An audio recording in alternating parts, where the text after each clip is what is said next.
happened near Gate 47. That afternoon, a 34-year-old Mafia boss moved through the terminal completely unnoticed.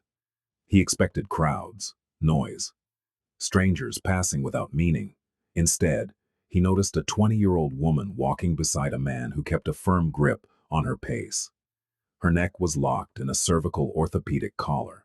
A small cut marked the side of her face. She walked carefully, too carefully. As she passed him, she didn't stop. She didn't speak. She only lifted her hand for half a second and made a silent signal. No one else saw it. But he did. And in that instant, he knew the truth was far worse than it appeared. Grayson Wolfe didn't believe in coincidences. He believed in patterns, in the weight of a glance, in the space between words where truth lived and lies died. At 34, he had learned to read danger the way other men read newspapers, quickly, accurately, without emotion clouding judgment. The terminal at Chicago O'Hare hummed with its usual chaos. Families reuniting, business travelers checking watches, children crying, announcements echoing through spaces too large to feel human. Grayson moved through it all like smoke. Black jacket, simple watch, no jewelry, no flash, nothing that screamed wealth or power or the kind of influence that could make entire city blocks go quiet with a single phone call. To everyone around him, he was just another traveler, a businessman maybe, someone heading home after meetings that didn't matter. No one looked twice. That was exactly how he preferred it. He'd been in Detroit for 3 days, business that required his physical presence, the kind of negotiations where video calls and intermediaries weren't enough, where men needed to look each other in the eye and understand exactly what failure would cost. Now he was heading back to New York, back to the empire he'd built in shadows, back to the family that answered only to him. He sat in the gate area, laptop open but ignored. His attention wandered across faces, movements, the rhythm of the crowd. Old habits. Even here, miles from his territory, he couldn't stop himself from observing. From cataloging threats that probably didn't exist. From reading rooms the way some people read books. That's when he saw her. A young woman, early 20s maybe, pale skin, dark hair pulled back in a ponytail that looked hastily done. She wore jeans and an oversized sweatshirt that swallowed her frame, and a rigid white cervical collar around her neck. She moved slowly, carefully, like someone who had learned that sudden movements brought consequences. A man walked beside her, tall, mid-40s, well-dressed in the way that suggested he spent money on looking trustworthy. Polo shirt, khaki pants, a leather bag slung over one shoulder. He kept one hand on her elbow, guiding her, or controlling her. Grayson's eyes narrowed. The man said something. The woman nodded. She didn't smile, didn't speak, just nodded with the mechanical precision of someone performing an expected response. They sat 3 rows away from Grayson. The man pulled out his phone, scrolled through emails with the casual distraction of someone comfortable in their surroundings. The woman sat perfectly still, her hands folded in her lap, her eyes fixed on nothing, her breathing so controlled it barely moved the fabric of her sweatshirt.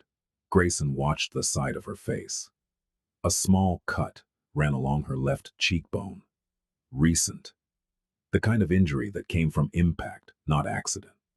The edges were clean, healing, but still visible beneath a thin layer of concealer that didn't quite match her skin tone. She wore no makeup otherwise.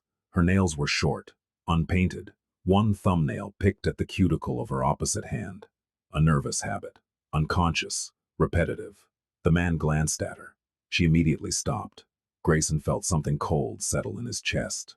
Recognition, not of the woman, not of the man, but of the dynamic between them. He'd seen it before, in different forms, different contexts, different victims, the shape of fear disguised as compliance, the performance of normalcy over a foundation of terror.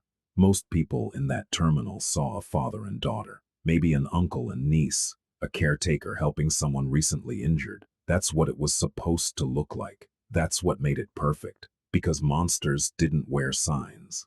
They wore polo shirts and patient smiles and the kind of practiced concern that made strangers look away, satisfied that everything was exactly as it should be. But Grayson Wolfe had spent 15 years learning to see past surfaces, and what he saw now made his jaw tighten.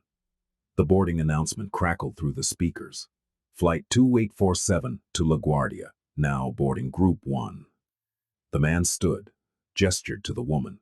She rose immediately, fluidly, like someone accustomed to following commands without hesitation. They joined the line. Grayson remained seated.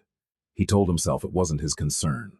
This wasn't his city. These weren't his people. He had no jurisdiction here, no responsibility. The smart move was to board his flight and forget what he'd seen. But smart had never been the same as right. He watched them move through the line. The man presented both boarding passes. The gate agent smiled, scanned them, nodded them through. Completely routine. Grayson stood, grabbed his bag, and got in line 6 people behind them. The flight was half empty. Middle of the day, middle of the week. The kind of flight that attracted business travelers and people visiting family, who couldn't afford peak prices. Grayson's seat was in first class. Row 3, window. The woman and the man were in economy. Row 17. He saw them as he boarded. She sat by the window. He took the aisle. The middle seat remained empty. Before takeoff, the man stood, walked to the bathroom, left the woman alone for the first time since Grayson had seen them. Grayson didn't hesitate. He moved down the aisle. Casual, like he was checking the overhead bins for his own luggage. As he passed row 17, he glanced down. The woman stared out the window. Her reflection showed in the glass. Her eyes were red-rimmed, exhausted, like someone who had cried recently but couldn't afford to cry again. Grayson stopped. "Excuse me," he said quietly. She turned, startled. Her hand immediately went to the collar around her neck, a protective gesture, instinctive. "I'm sorry to bother you," Grayson continued, his voice deliberately gentle. "I noticed your injury. Are you all right? Do you need anything?" For just a second, something flickered in her eyes. Hope. Or maybe recognition that someone had actually looked at her, really looked, then it died. She shook her head. "I'm fine, thank you." Her voice was soft, practiced, the kind of answer that had been rehearsed until it sounded natural. "The man you're with," Grayson said carefully. "Is he—" "My uncle." The response came too quickly, too smooth. "He's helping me get home after a car accident. I'm fine, really." Grayson studied her face. She held his gaze, steady, convincing, almost. But her left hand, hidden below the armrest, where the man wouldn't see when he returned, trembled against her thigh. "All right," Grayson said. He smiled, polite, unthreatening. "I hope you feel better soon." He turned to walk away. That's when it happened. Her hand lifted, just slightly, just for half a second, palm flat, thumb tucked, 4 fingers extended, and pressed together, then lowered immediately back to her lap. The signal. Grayson's blood went cold. He knew that gesture. It had been created years ago. Spread through social media, designed as a silent way for people in danger to ask for help without their abuser knowing. A last resort. A plea that said, "I need help, and I cannot speak." He kept walking, didn't react, didn't turn back. But his mind was already racing. The man returned to his seat 30 seconds later. Grayson sat in first class, staring at the seat back in front of him. He could call the flight attendant, report a suspicion. But what would he say? That a woman denied being in danger? That her uncle seemed controlling? That she made a hand gesture that might mean something or might mean nothing? Airport security would ask questions. The man would have answers. Identification, boarding passes. A story that held together under scrutiny. And the woman would deny everything. She'd already proven that. Because that's what victims did when their abuser was within earshot. When escape felt impossible. When the consequences of speaking were worse than the situation they were already in. Grayson knew this. Not from theory, from memory. 7 years ago, Grayson had failed someone. Her name was Isabella, 22 years old, working in one of his legitimate businesses, a restaurant his family owned in Brooklyn. She'd come to work with bruises, explanations that didn't quite fit, a boyfriend who picked her up every night and watched through the window while she closed out her register. Grayson had noticed. He'd asked if she needed help. She'd said no. Said everything was fine. Said her boyfriend was just protective because he loved her. Grayson had believed her. Or maybe he'd just wanted to believe her because it was easier than getting involved in something messy and complicated and outside the clean boundaries of his criminal empire. 3 weeks later, she was dead. Her boyfriend had beaten her to death in their apartment. Neighbors had heard screaming. No one called the police until it was too late. Grayson had gone to her funeral. Had paid for it, actually. Anonymous donation. It didn't matter. She was still dead. And he'd known. He'd seen the signs. He'd asked the question. And when she'd lied to protect herself, he'd accepted the lie because it was convenient. He'd sworn after that day that he would never make the same mistake twice. That if he ever saw the signs again, he wouldn't wait for permission to act. He would trust what he saw over what he was told. The plane leveled off at cruising altitude. Grayson unbuckled his seatbelt. Walked to the bathroom.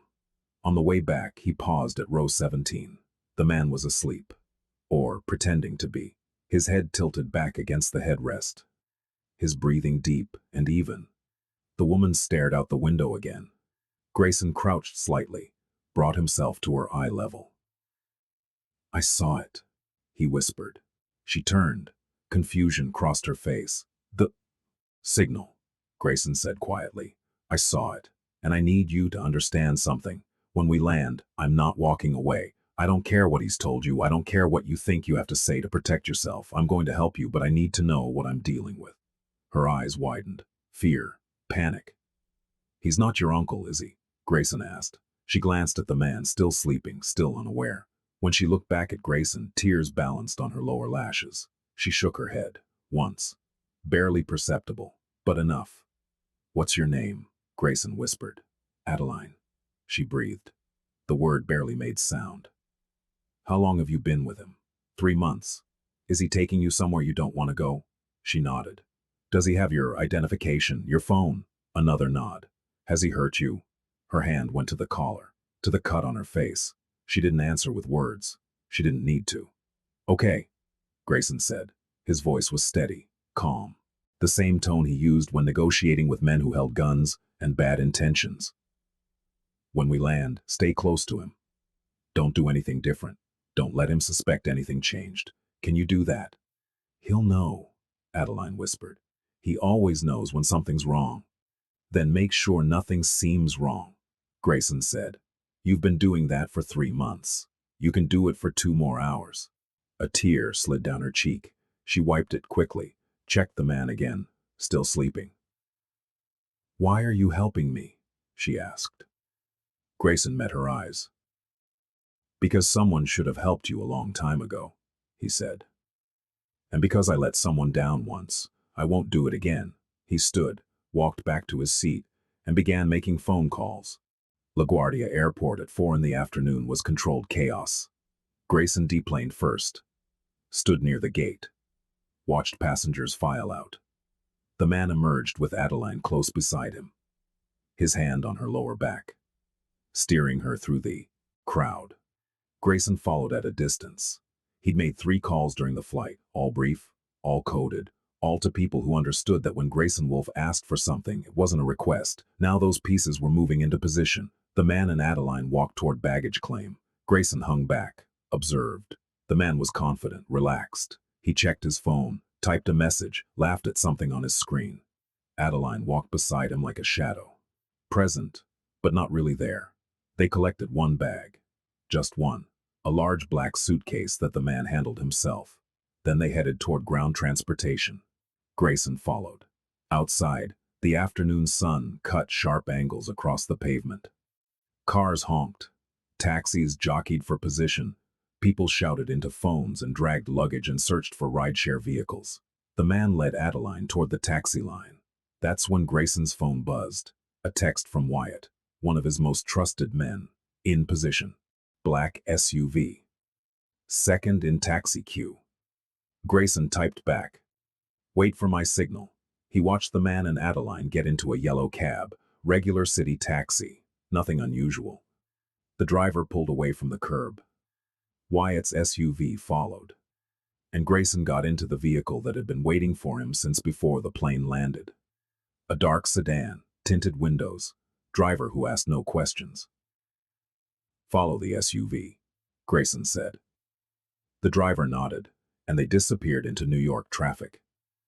The taxi drove for 23 minutes, through Queens, past neighborhoods that gradually shifted from commercial to residential, from crowded to quiet, from watched to forgotten. The taxi stopped in front of a narrow house on a street that had seen better decades. Paint peeling, chain-link fence, small yard overgrown with weeds. The kind of place no one paid attention to. Perfect for someone who wanted to stay invisible. The man paid the driver, got out, pulled Adeline out behind him, retrieved the suitcase from the trunk. They walked up 3 cracked concrete steps. The man unlocked the door. They went inside. Wyatt's SUV parked 2 houses down. Grayson's sedan pulled up beside it. Grayson got out, joined Wyatt in the SUV. How many ways in? Grayson asked. Front door, back door through the kitchen, 2 first-floor windows, 3 second floor. Wyatt was efficient, thorough. He'd been doing this work for 12 years. No alarm system I can see. Locks are standard residential, nothing reinforced. Neighbors? Left side is empty. For sale sign out front. Right side is an elderly couple, probably deaf, and don't care. Across the street is a rental, multiple families. Nobody's going to call the police about anything short of gunfire. Grayson nodded. Who is he? Wyatt handed over a tablet. A file was already open. Photo, details, background. Ronan Vance, 43, no criminal record, works in insurance claims, lives in Ohio, divorced, 1 daughter, age 17, living with the ex-wife.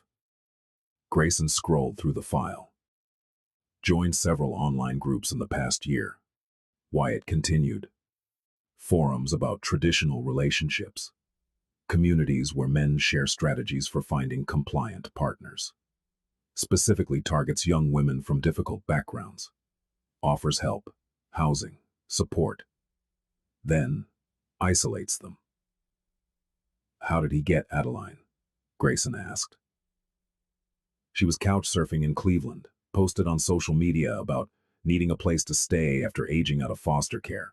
He saw the post, messaged her, offered her a room, no strings attached, he said. Grayson's jaw tightened. How long before the strings appeared? Less than a week, Wyatt said quietly.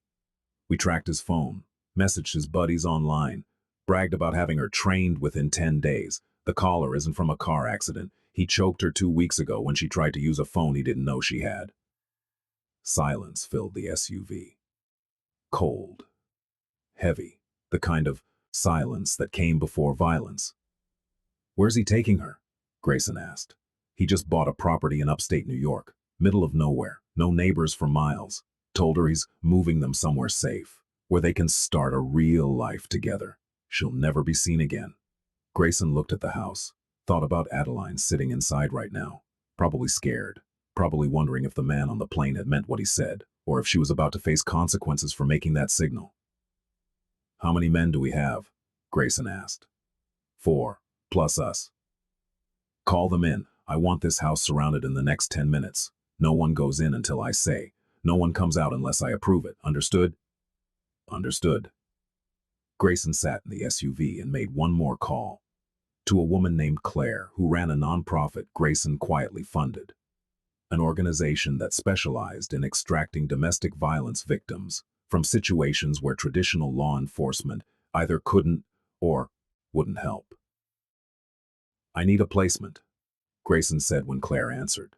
Tonight, young woman, early 20s, no family, no resources, severe trauma. She's going to need medical care, legal support, and a safe place to stay while she figures out her next move.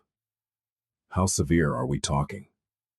Claire's voice was steady, professional. She'd done this work for 15 years. Nothing shocked her anymore. Strangulation injury, facial trauma, probable psychological abuse. He had full control of her identification and communication. She's been isolated for months. Claire was silent for a moment, then. I have a bed, private facility, upstate, medical staff on site, trauma counselors, legal team. She can stay as long as she needs, no cost, no questions. Good, Grayson said. I'll have her there by midnight. Grayson, Claire said carefully. Is this going to be a situation I need to prepare for legally? And said, which wasn't exactly an answer. That's not what I asked. Grayson smiled without humor. Ronan Vance is going to have a very bad night, but he's going to survive it. And when it's over, he's going to have some choices to make about his future. I suspect he'll make the smart ones. Will there be evidence? Claire asked. Of what? Grayson.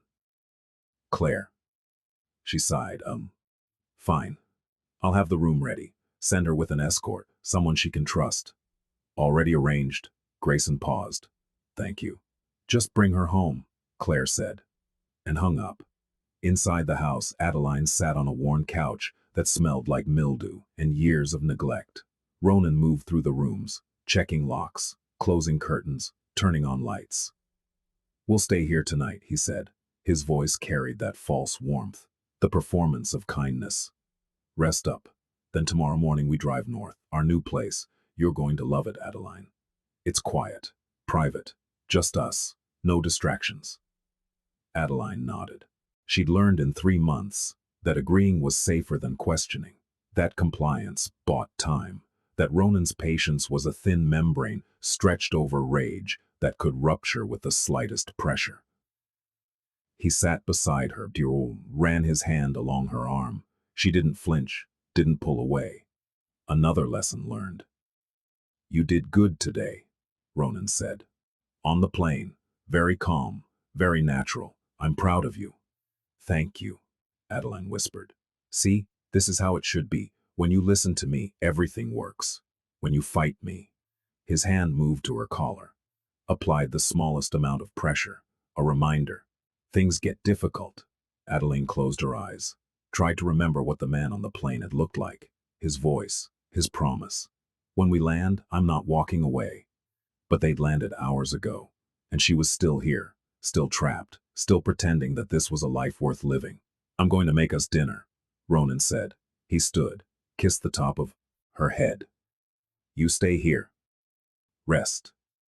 Don't go near the windows. He walked into the kitchen. Adeline heard him opening cabinets, running water, the clang of pots. She sat perfectly still and wondered if hope was worse than hopelessness. At least hopelessness was honest. Outside, darkness fell. Grayson's men moved into position. One at the back door, one at each side of the house. Wyatt and Grayson at the front.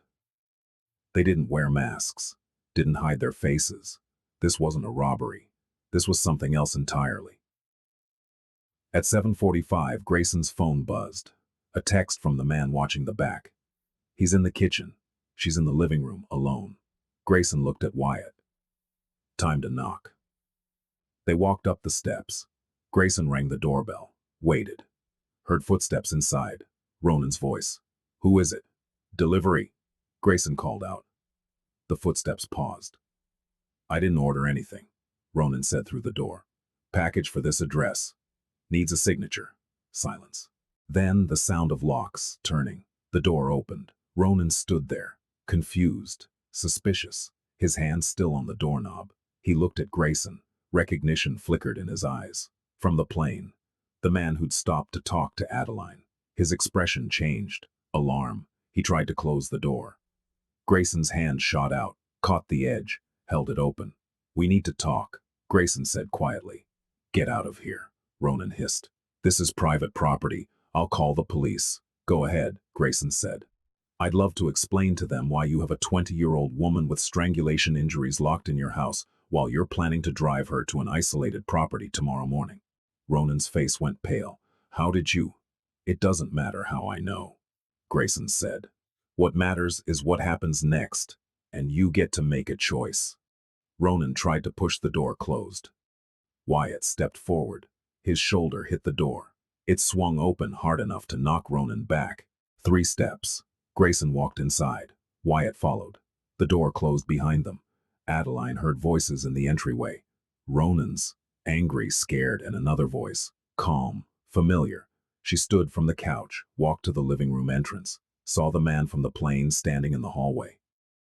Another man beside him, larger, dangerous looking. Ronan backed against the wall.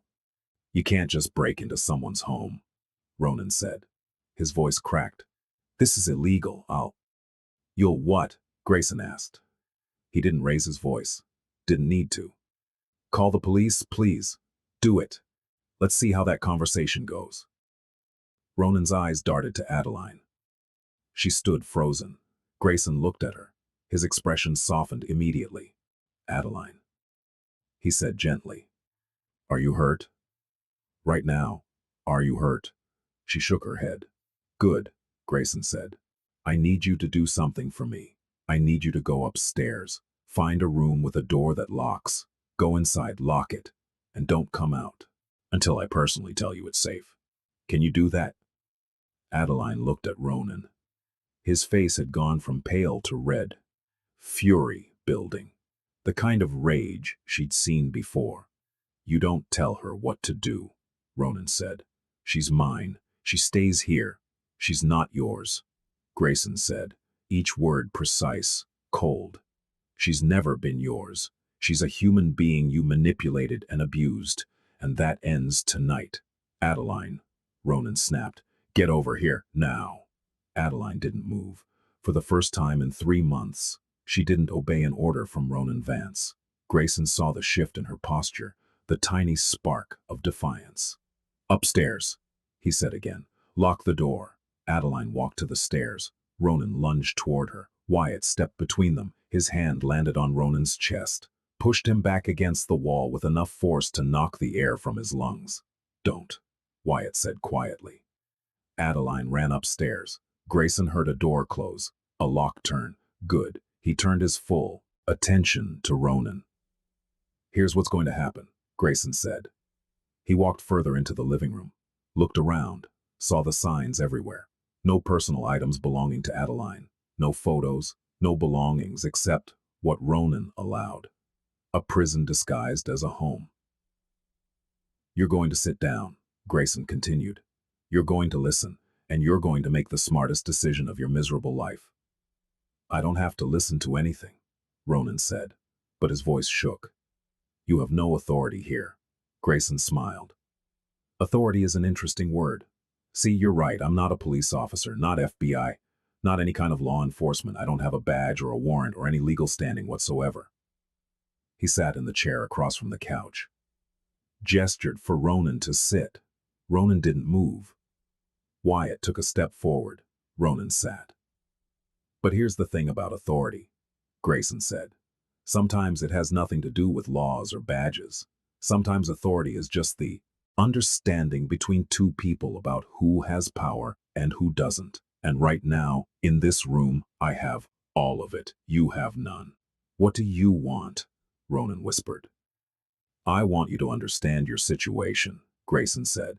Right now, I know everything about you. Where you work, where you bank, your daughter's school schedule, your ex-wife's address, the online forums where you brag about abusing vulnerable women, the posts where you give advice to other predators about how to isolate victims. Ronan's eyes widened.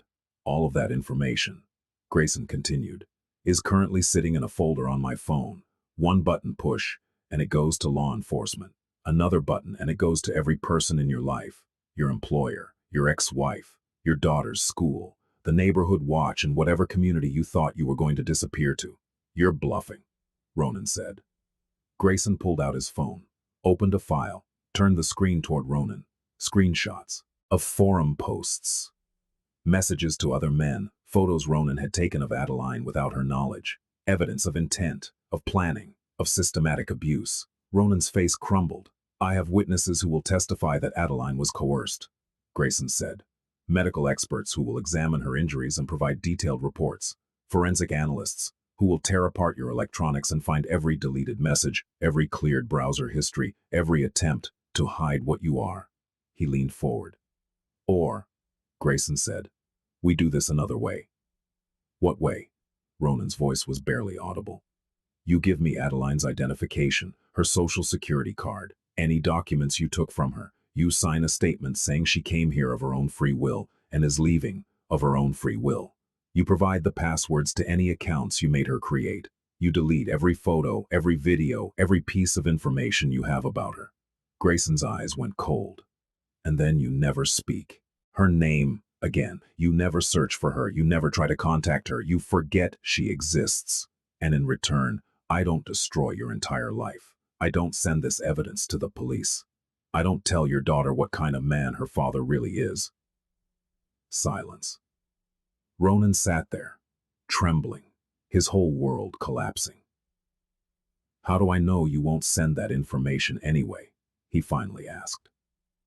You don't, Grayson said simply. You just have to trust that I'm a man of my word, and that as long as you stay far away from Adeline and every other vulnerable woman you were planning to victimize, your secret stays buried. And if I say no? Ronan asked. Grayson stood. Then we move to plan B, he said, which involves a lot more pain for you and a lot less mercy from me. I've been polite so far, Ronan. I've used words. But I employ men who specialize in other forms of persuasion, men who are waiting outside right now, men who would consider it a privilege to spend time explaining to you why predators don't get to walk away without consequences. Wyatt cracked his knuckles. Ronan flinched. So, what's it going to be? Grayson asked. The smart choice, or the one that ends with you learning exactly how much pain a human body can endure before it breaks? 20 minutes later, Grayson had everything. Adeline's driver's license, her birth certificate, her social security card, all the documents Ronan had used to control her movement and identity. He'd also witnessed Ronan deleting every file related to Adeline, every photo, every message, and he'd recorded Ronan signing a statement confirming Adeline had been a guest in his home and was leaving voluntarily. It wouldn't hold up in court, but it didn't need to. It just needed to exist as insurance. One more thing, Grayson said. Ronan looked up. Defeated. Broken. You're going to check yourself into therapy, Grayson said. A specific therapist. One who specializes in working with men who have your particular problem. You'll attend sessions 3 times a week, for 2 years minimum, and every month I'll receive a report on your progress. And if I stop going, Ronan asked, then all that evidence I have goes public, Grayson said, and whatever life you've managed to salvage disappears. Ronan nodded slowly. Good, Grayson said. Wyatt, get him out of here. Take him to a hotel. Make sure he stays there tonight. Tomorrow he flies back to Ohio, without making any detours. Wyatt pulled Ronan to his feet, led him toward the door. Before they left, Grayson called out, Ronan. Ronan turned. If I ever hear your name associated with another woman, another victim, another attempt to do what you did to Adeline, Grayson let the sentence hang. There won't be a second conversation. Do you understand? Ronan nodded. Say it, Grayson ordered. I understand, Ronan whispered. Good. Wyatt took him outside. The door closed. Grayson stood alone in the silent house. He pulled out his phone, sent a text. She's safe, you can come down. A minute later, Adeline appeared at the top of the stairs. She descended slowly, still wearing the collar, still carrying the weight of 3 months in her movements. When she reached the bottom, she looked at Grayson. Is he gone? She asked. He's gone, Grayson confirmed, and he's never coming back. Adeline's legs gave out. She sat on the bottom step, put her face in her hands, and cried. Grayson sat beside her, didn't touch her, didn't speak, just sat and let her cry. Sometimes the kindest thing you could do for someone was give them permission to fall apart. When the sobs finally slowed, Adeline wiped her face with her sleeve. I don't understand, she said. Her voice was raw. Why would you do this? You don't know me. I don't need to know you deserve better than what he did to you, Grayson said. But you risked. She gestured vaguely. Everything. For someone you saw on a plane. Grayson was quiet for a moment. 7 years ago, he finally said. I knew a young woman who was in a situation like yours. I saw the signs. I asked if she needed help. She said no, and I believed her because it was easier than getting involved. He looked at Adeline. 3 weeks later, she was dead, he said. Killed by the man who was supposed to love her, and I've carried that with me every day since. So when I saw you make that signal, I knew I had a choice. I could walk away and spend the rest of my life wondering if you ended up like Isabella, or I could do what I should have done 7 years ago. Adeline stared at him. Who are you? She whispered. Grayson smiled slightly. Someone who believes that power should be used to protect people, not control them. That's not really an answer. It's the only answer that matters right now. Adeline looked around the house. What happens to me now? She asked. I don't have anywhere to go. No family, no money. Ronan took everything. No, he didn't, Grayson said. He took things you can get back, identification, documents. Those are replaceable.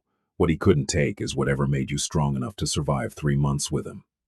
Whatever made you learn that signal and wait for the exact right moment to use it. That's yours. And it always was. He stood, offered his hand. I know someone, Grayson said. Someone who helps people in situations like yours. She has a place, safe, private, with doctors and counselors and people who understand what you've been through. You can stay there as long as you need. No cost, no expectations, just time to heal. Adeline looked at his hand. And after that, she asked. After that, you decide, Grayson said. What you want to do, where you want to go, who you want to become, that's all you. But you'll have support, resources, people who actually care about what happens to you. Adeline took his hand, stood. Can I ask you something? She said. Of course. The signal. You knew what it meant. How? Grayson helped her into her coat, the only piece of clothing in the house that actually belonged to her. I make it my business to know things that might save someone's life, he said. Sometimes it's information about enemies, sometimes it's about allies, and sometimes it's about strangers on a plane who need someone to see them. He opened the front door. A car waited at the curb. Not the SUV, a different vehicle. Comfortable. Unmarked. A woman stood beside it. Adeline, Grayson said. This is Sarah. She works with Claire. She's going to drive you upstate. To the facility I mentioned. She'll stay with you tonight. Make sure you get settled. Answer any questions. Sarah smiled. Warm, genuine. The kind of smile that said, I've been where you are, and I understand. Hi, Adeline, Sarah said. Ready to get out of here? Adeline looked back at the house, at the prison that had pretended to be a home, then at Grayson. Thank you, she said, her voice stronger now, steadier. I don't know how I'll ever repay you. You don't repay it, Grayson said. You just live. Really live. And maybe someday, if you see someone else who needs help, you remember what it felt like to have someone notice, and you do for them what I did for you. Adeline nodded, walked to the car. Sarah opened the door. Before getting in, Adeline turned one more time. What's your name? She asked. Your real name? Grayson smiled. Does it matter? It does to me. Grayson, he said. Grayson Wolfe. Thank you, Grayson Wolfe, Adeline said, for seeing me when everyone else looked away. She got in the car. Sarah closed the door. The vehicle pulled away from the curb. Grayson watched until the taillights disappeared around a corner. Then he pulled out his phone, made one final call. It's done, he said when Wyatt answered. Vance is at the hotel, guarded. He won't move until morning. Good. Make sure he gets on that flight. Then, I want eyes on him for the next 6 months. Any deviation from the plan, any attempt to contact Adeline or anyone like her, I want to know immediately.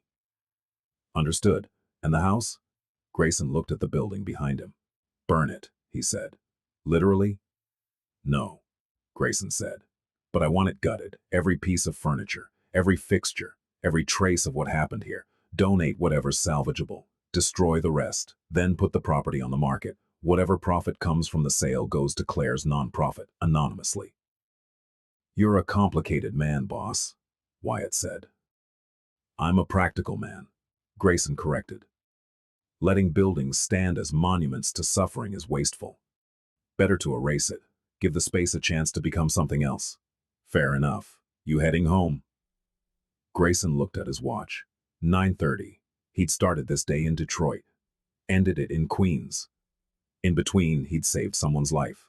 Not with violence, not with the tools he usually used, just with attention and the willingness to act when action was necessary. Yeah, Grayson said, I'm heading home. 3 months later, Grayson received a letter. It came through Claire's nonprofit. No return address, just a first name signed at the bottom.